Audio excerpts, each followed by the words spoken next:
চলে এসেছি বর্ধমানে সর্বমঙ্গলা মন্দিরে। কি বিশাল মন্দির দেখুন। মায়ের মন্দিরটি পুরো ঘুরে দেখাবো।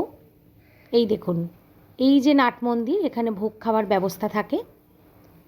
প্রত্যেক দিন ভোগ খাওয়ানো হয়। সকাল 9:30টার মধ্যে মন্দিরে প্রবেশ করলেই আপনারা ভোগের টিকিট সংগ্রহ করতে পারবেন। মন্দিরে বসে ভোগ খাওয়ানো হয়। ভোগের টিকিট 50 টাকা করে পড়ে।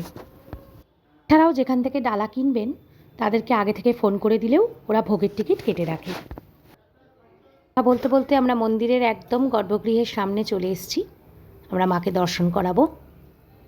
মায়ের মন্দিরে একদম গর্ভগৃহের ভিতরে ঢুকছি। দেখুন, মাকে একবার দর্শন করুন। জয় মা সর্বমঙ্গলার জয়। মা সকলের মঙ্গল করুন, ভালো করুন। দেখুন, মাকে দর্শন করুন। মায়ের অপরূপ রূপ আপনাকে মুগ্ধ করবেই এবং মনের সমস্ত অশান্তি মা দূর করে দেবেন। এই কামনা নিয়ে একবার ছুটে আসুন, দেখবেন খুব ভালো লাগবে। বর্ধমান থেকে একটা টোটো করে নিলেই হবে, মায়ের কাছে চলে আসা যাবে।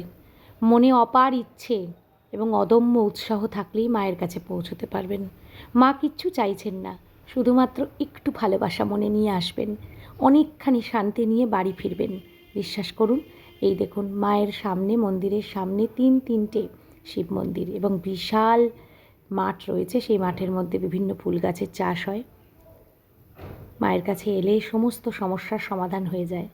আমি যখন খুব কঠিন সমস্যার মুখে পড়ি তখন এক ছুট্টে মায়ের কাছে চলে আসি এবং আমার বিশ্বাস মা আমার সমস্ত কঠিন সমস্যা এক নিমেষেই সমাধান করে দেবেন। আমাদের সকলের মঙ্গল কামনায় মায়ের কাছে পুজো দিয়ে গেলাম। আপনারা খুব ভালো থাকুন, সুস্থ থাকুন এবং শান্তিতে থাকুন। মাকে আরও একবার দর্শন করুন। জয় মা সর্বমঙ্গলার জয়। সবাই মিলে বলুন, জয় মা, জয় মা।